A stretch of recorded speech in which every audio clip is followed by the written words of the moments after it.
Today we're going to talk about exponential functions.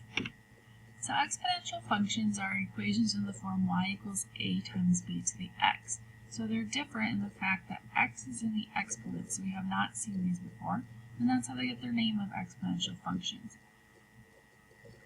So if a is greater than 0 and b is greater than 1, then we're going to have exponential growth, which if you were to graph that, looks something like this. And if a is greater than 0 but b is between 0 and 1, then we're going to have decay, which is just a reflection of growth. So it goes the opposite direction, starts really big and then gets really small. And then we have this thing called an asymptote, which is a line that the graph approaches. So if you look at two graphs that I just drew, okay, they both look like they approach this x-axis. So those would be the asymptotes in this case. So they never actually will cross the x-axis. They'll get closer and closer and closer to 0, but they won't actually cross. Now, it doesn't always have to be the x-axis. It could be any horizontal line for exponential functions. So we'll see some examples of that. So graph the exponential function, state the domain, range, and the y-intercept. So the easiest way to graph an exponential function is just to make an xy chart. And you can really pick any x values you want. I usually pick these 5 because they're the easiest to plug in. So again, x is your exponent, so make sure when you're putting these in, you have 3 to the negative 2. That means 1 over 3 squared, which is 1/9. And then 3 to the negative 1 is 1 over 3, so 1/3. 3 to the 0, anything to the 0 power is 1. 3 to the first is 3, and 3 to the second power is 9. So then we can go ahead and graph those. And remember, your x and y axis don't have to be in the middle of your graph, so it's not very straight, but I'm going to put my x-axis down since I have all positive y values. And here's my y. And then I just need to graph, so I'm going to start at the bottom, 2, 9, 1, 3, 0, 1, negative 1/3, so just slightly above the negative 2 or 9. A little flatter, be just below that. So it's going to get closer and closer and closer to the x-axis in this case.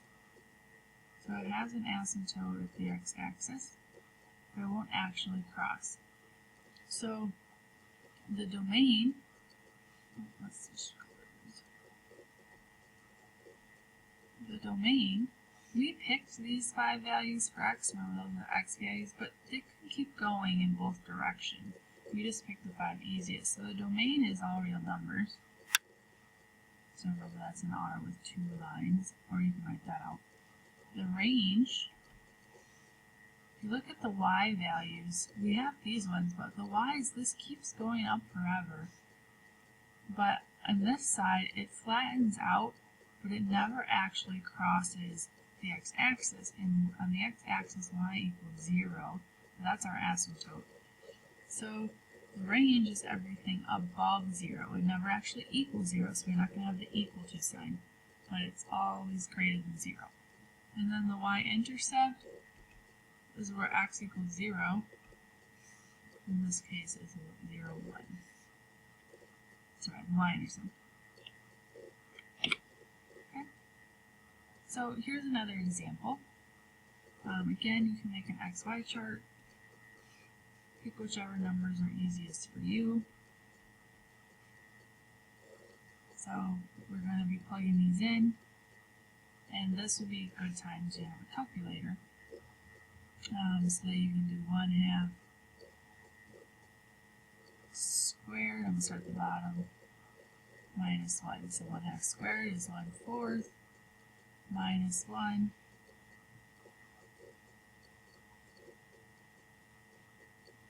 is negative 3/4. And you can keep doing that, 1/2 to the first is 1/2 minus 1 is -1/2. 1/2 to the 0, anything with 0 power is 1, and 1 minus 1 is 0. 1/2 to the -1.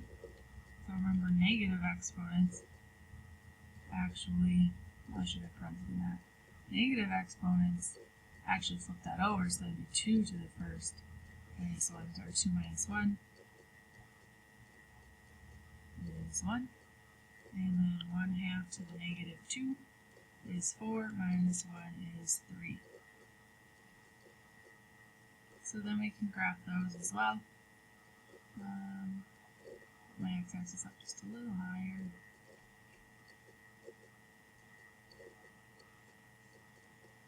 So -2 at 3, -1 is at 1, 0, 0, 1 is at -1/2, and -3/4.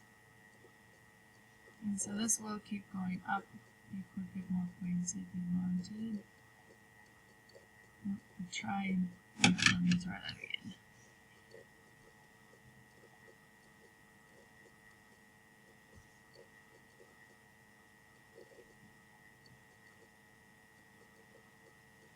Alright. So it flattens out. In this case, my asymptote is at -1. So it's just flattening out here, but it's never actually going to cross that. And that actually comes from this number here. In the previous example, we didn't have a number, so it was put 0, and then was y is greater than 0 for our range. In this case, it's moved down 1, so our asymptote is going to be at 1. So our domain is still all real numbers. We pick these. You can keep going in either direction. This graph keeps getting wider and wider. The range, though, y is greater than -1. Again, it never actually reaches it, it just flattens out there. And then the y-intercept, again, where x is 0, in this case it crosses at the origin, 0, 0. So I would like you to pause the video and try this third example by yourself. Okay. So again, you make an xy chart. You can type this in your calculator. So 3 times 2 to the -2 is 3/4. So -1 is 1/2. To the 0 is 3. The first power is 6. And to the second power is 12. So again, I'm going to make my x-axis down here at the bottom. It has a lot of positive y values. So -2 and at 3/4, -1, 1/2, here's at 3, 1/6, and 2/12.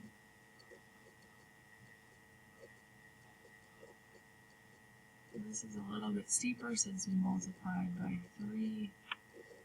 Again, since there's no number here, it's plus 0, so either our asymptote would be the x-axis or y equals 0.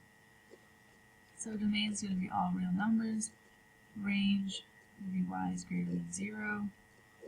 And the y-intercept in this case is 0, 3.